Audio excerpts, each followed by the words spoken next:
avons la vie, pardonnons, nous avons la vie, pardonnons, nous avons la vie. Seigneur Jésus, nous venons t'adorer, nous venons t'élever. Reçois l'honneur et la gloire. Toi qui es l'étoile brillante du matin, toi qui es le soleil de justice, toi qui es le soleil levant, Seigneur, toi qui es assis à la droite de Dieu, toi qui as vaincu, tu es la parole de Dieu, la parole faite chair, la porte des brebis, le chemin, la vérité et la vie, le juste juge. C'est toi, Seigneur Jésus-Christ. Nous venons t'adorer, t'élever. Nous venons t'adorer, t'élever. Toi donc le nom et la parole de Dieu. Reçois l'honneur et la gloire. Toi qui, au Seigneur, a reçu le nom que de ce nom, ton nom nous donne la vie, ton nom guérit, ton nom donne la paix. Seigneur, reçois l'honneur et la gloire. Tu es dit, c'est notre Dieu, de recevoir l'adoration, de recevoir la gloire, de recevoir l'élévation. C'est toi, Seigneur, la magnificence à toi seul, l'éternité et la gloire. Ce matin, Seigneur, dans ce quartier, tu as de la force de venir nous réunir dans ta présence pour te rendre à toi seul la gloire. Seigneur, manifeste-toi, Seigneur, glorifie ton nom, Seigneur, glorifie ton nom, Jésus, glorifie ton nom, Père Céleste, glorifie ton nom, Jésus.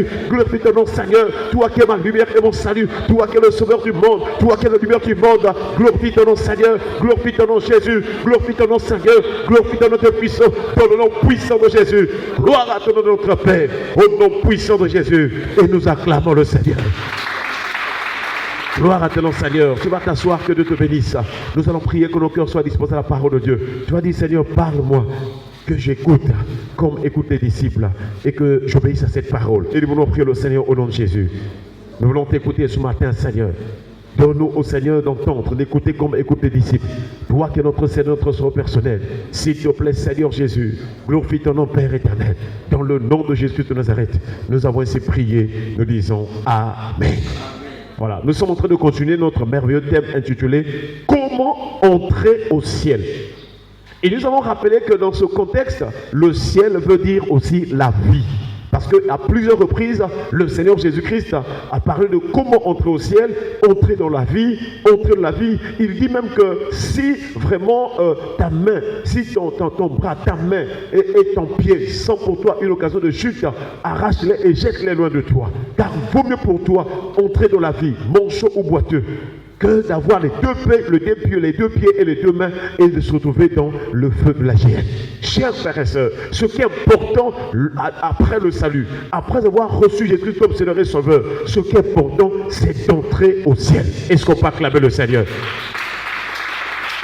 Mais comme c'est une promesse, cette promesse s'accomplira au temps fixé par Dieu, au temps fixé par le Seigneur.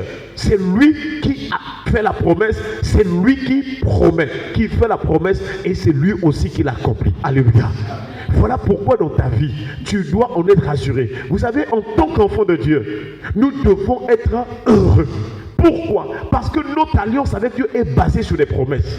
Et avant que tu sois né, Dieu a déjà libéré des paroles, des promesses de bénédiction, des promesses de la vie, des promesses du ciel, des promesses de l'élévation de ses enfants, des bénédictions des justes et des saints. Donc il y a beaucoup de promesses que Dieu a faites à notre égard ou en notre faveur ou en notre sujet. Et puisque nous croyons maintenant, Jésus est venu accomplir les choses à tous ceux qui croiraient en lui. Est-ce qu'on peut acclamer le Seigneur?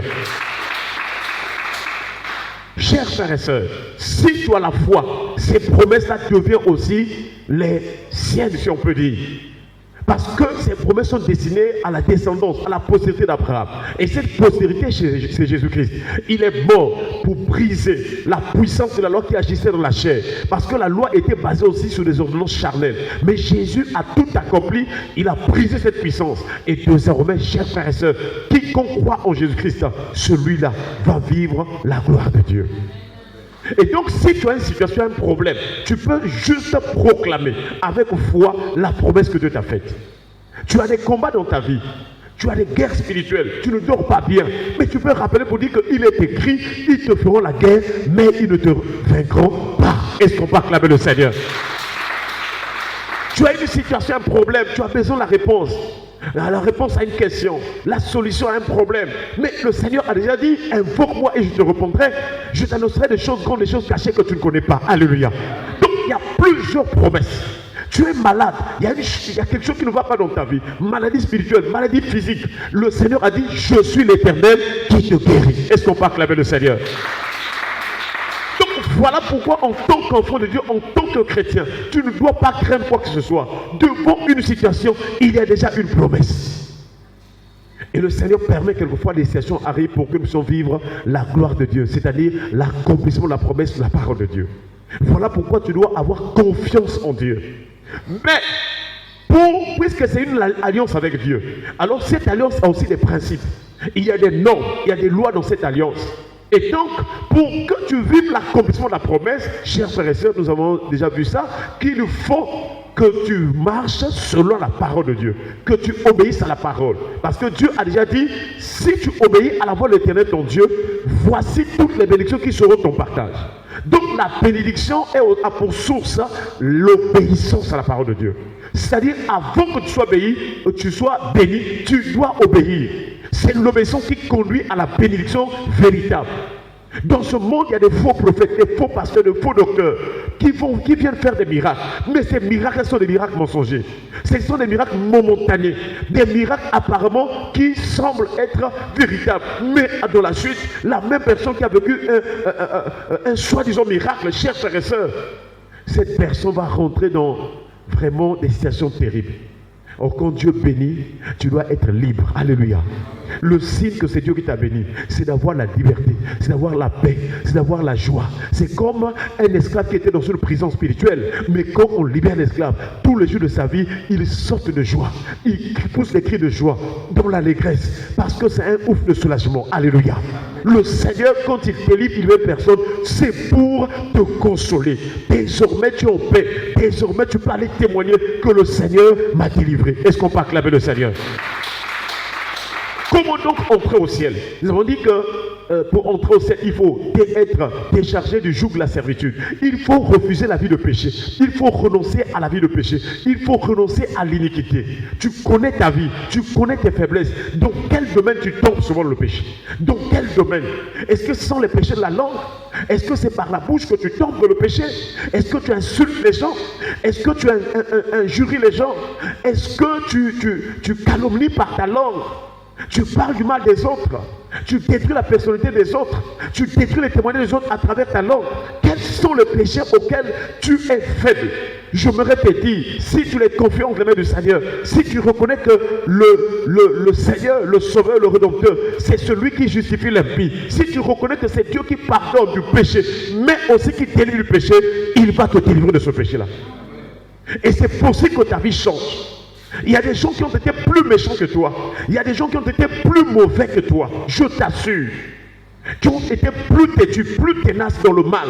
Il y a des gens qui ont été endurcis plus que toi. Mais qui aujourd'hui sont en train de servir Dieu dans la justice, dans la droiture. Pourquoi? Parce que Dieu est tout puissant. Et je voudrais te dire, tu dois aspirer à changer. Tu dois aspirer à accepter la nouvelle vie. C'est vrai que de la bouche, les gens disent que oui, si quelqu'un est en Christ, il est une nouvelle créature. Les choses anciennes sont passées, voici toutes choses sont devenues nouvelles. Ça, c'est la parole de Dieu, oui, c'est un verset biblique. Mais est-ce que tu vis cette parole? Est-ce que tu peux dire aux gens que moi, avant, je buvais, j'étais dans la boisson, mais maintenant que Jésus m'a sauvé, je ne suis plus dans cette vie-là? Est-ce que tu peux témoigner que ma vie avant est différente de celle que j'ai reçue en Jésus-Christ par sa mort et par sa résurrection? Voilà, chers frères et sœurs, les temps sont finis. Les âmes qui vont entrer au ciel, ceux qui iront au ciel, c'est ceux qui sont saints. Parce que même pour l'appel du salut, Dieu nous a appelés, mais ce Dieu qui nous a appelés est saint. Il est saint. Il ne peut pas cohabiter avec l'impureté. Il ne peut pas cohabiter avec le péché, chers frères et sœurs. La vraie vie chrétienne, c'est une vie qui se loin du péché et du mal. Et c'est pourquoi l'apôtre Pierre, je crois dans 1 Pierre chapitre 1, versets 15 à 16, il rappelle cela. Il dit, mais puisque celui qui vous appelait est saint, vous aussi soyez saints dans toute votre conduite. C'est-à-dire dans l'esprit tu dois être saint, dans ton âme tu dois être saint, dans ton corps tu dois te purifier. Que dire des chrétiens aujourd'hui que Dieu voit seulement le cœur? Mais c'est une erreur. Qui vous a dit que Dieu voit seulement le cœur? Dieu voit aussi les trois parties de notre être. Si dans l'ancienne alliance, vous pouvez dire que Dieu voyait le cœur seulement. Et d'ailleurs, dans ce passage où on dit Dieu considère le cœur, c'était un passage lié au choix du roi en Israël.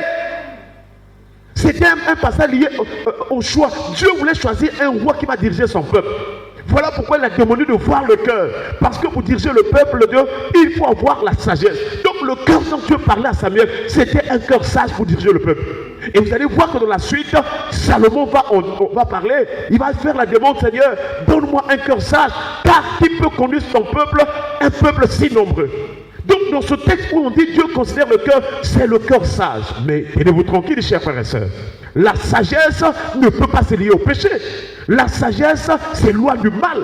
La sagesse de Dieu, c'est la crainte de l'Éternel. C'est haïr le mal. Est-ce qu'on peut acclamer le Seigneur?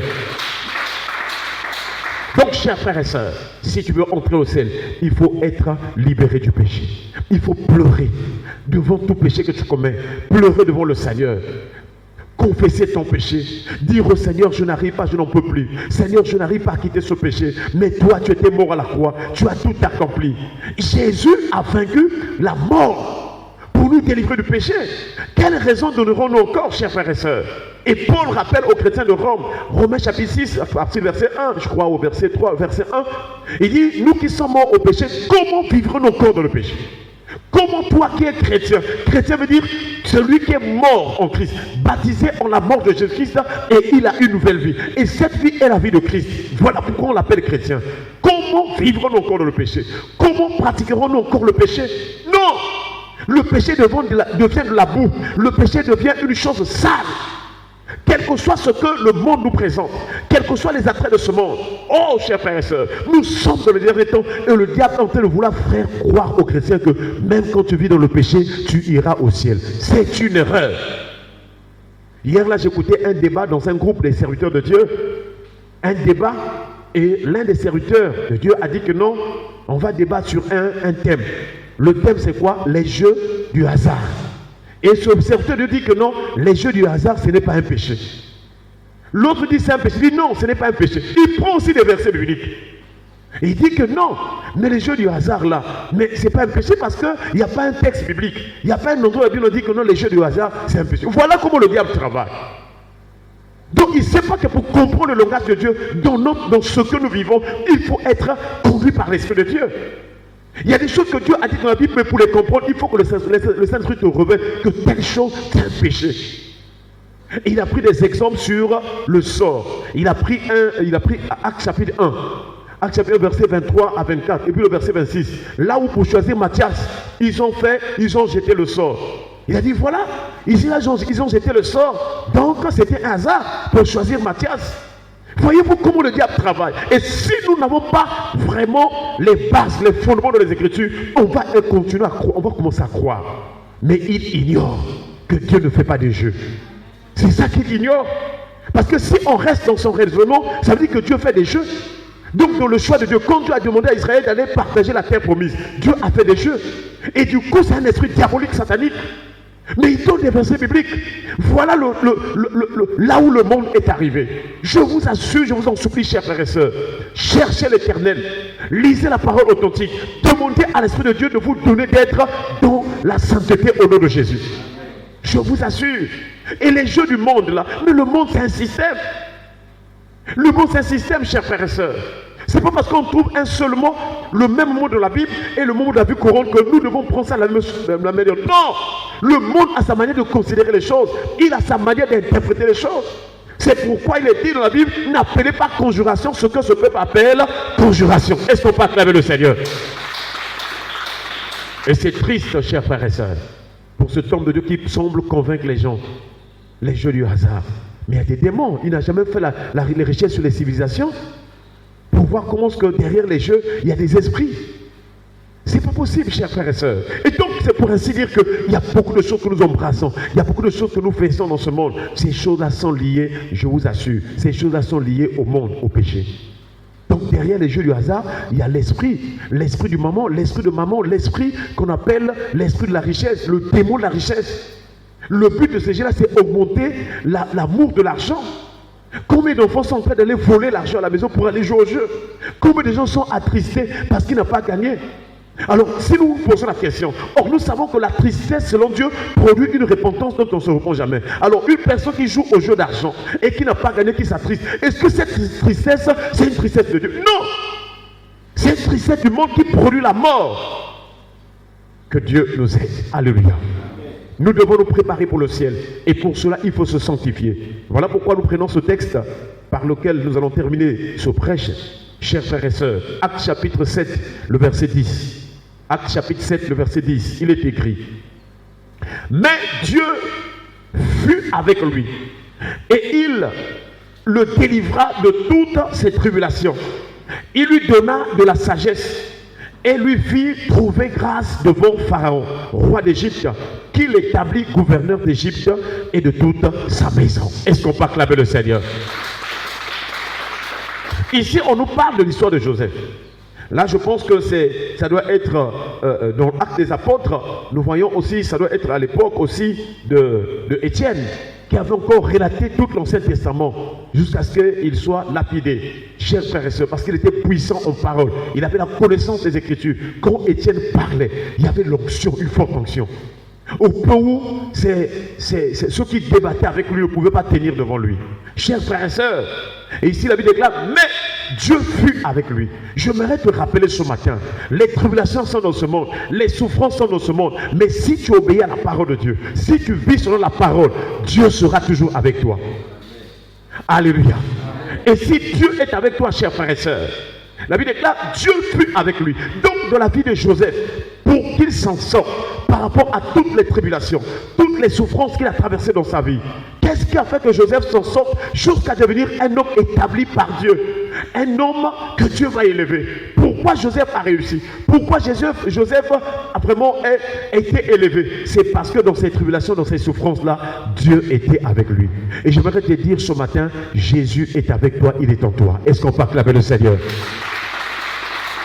Si tu suis Jésus-Christ, si tu obéis à sa parole, il a dit aux disciples, il a dit aux apôtres, il a dit aux disciples, allez, faites de toutes les nations les disciples, les baptisant au nom du Père, du Fils et du Saint-Esprit, et enseignez-leur à observer tout ce que je vous ai prescrit. Et voici, je suis avec vous tous les jours jusqu'à la fin du monde.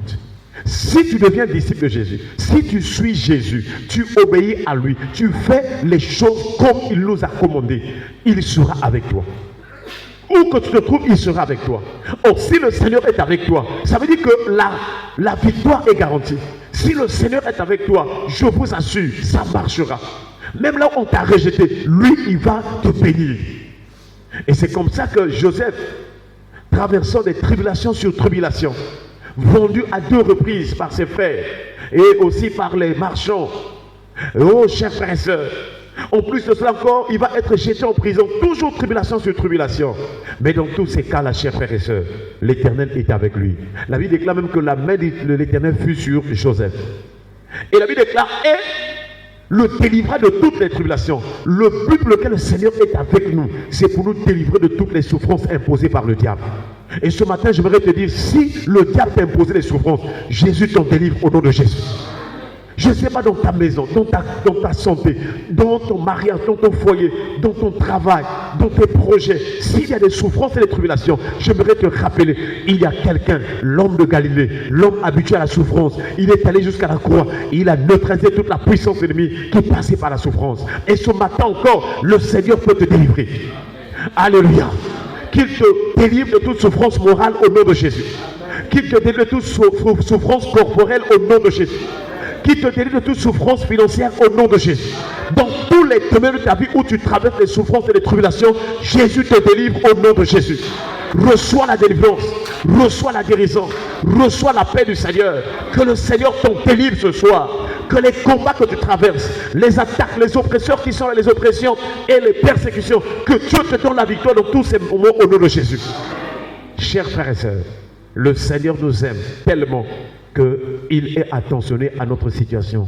Il porte ses regards sur nos problèmes afin de nous en délivrer et que la parole soit accomplie. Chers frères et sœurs, ensuite, lorsque Dieu le délivra de toutes ces tribulations, la Bible déclare, et lui donna de la sagesse. Chers frères et sœurs, les tribulations viennent pour comme affaiblir notre foi, mais tu dois rechercher la sagesse de Dieu. Et cette sagesse, c'est la parole de Dieu. La parole de Dieu est la sagesse de Dieu parmi les hommes.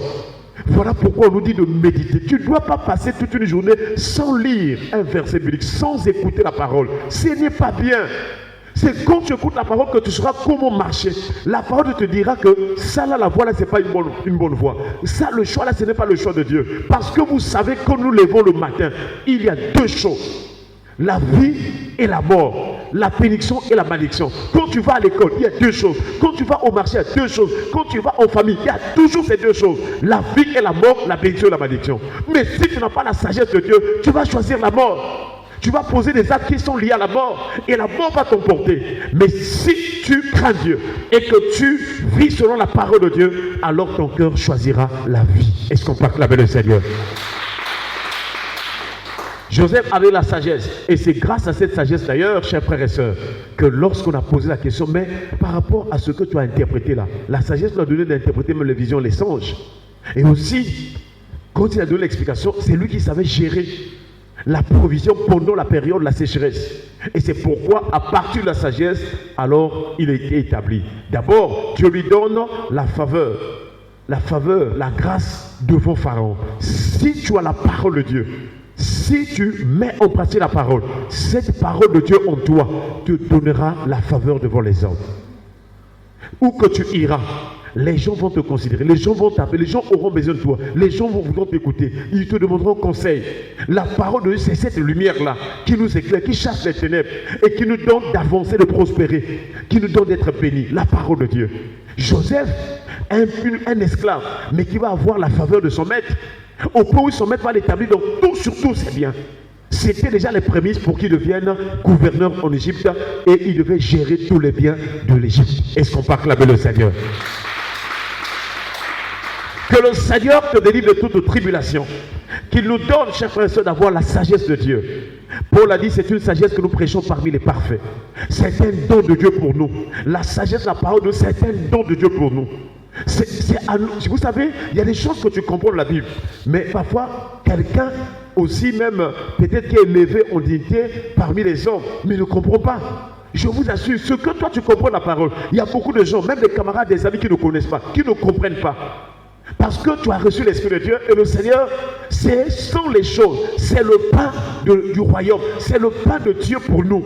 Et quand nous avons cette connaissance de la parole, cette connaissance nous affranchit, nous délivre de tout ce que l'ennemi envoie sur ce monde pour vraiment faire souffrir les hommes. Voilà pourquoi un chrétien qui a la parole de Dieu, c'est un chrétien qui est dans la paix et dans la joie. Et il saura surmonter les épreuves et les situations. Alléluia. Chers frères et sœurs, que Dieu nous donne ce cœur sage, qui nous délivre des tribulations, qui nous fasse trouver grâce aux yeux de toute personne devant laquelle nous nous trouverons, que ce soit au travail, que ce soit, je ne sais pas à quel niveau, à quel endroit, mais que Dieu te fasse trouver grâce aux yeux de ces personnes élévant dignité. Alléluia. Que le Seigneur te soutienne, qui te donne d'être établi. Là où tu vivais dans la bassesse, là où tu vivais dans le fumier, dans la bassesse, dans la souffrance, dans la pauvreté, la sécheresse, Dieu va t'élever au nom de Jésus. Il va t'enlever de cette situation, de cette condition. C'est pourquoi Anne a dit, de la poussière, il retire le pauvre. Du fumier, il relève l'indigent pour les faire asseoir avec les grands. Aujourd'hui, peut-être tu te dis, moi aussi, est-ce que je suis une personne qu'on peut considérer? Mais un jour, Dieu te fera rencontrer avec les grands. Il te placera au milieu des grands parce que c'est lui qui va t'établir. Sois vraiment attaché au Seigneur. Tu vas vivre le bonheur. Baisse ton tête dans la prière. Nous allons remercier le Seigneur pour sa parole. Et nous allons prier le Seigneur au nom de Jésus. Merci pour ta parole, Seigneur.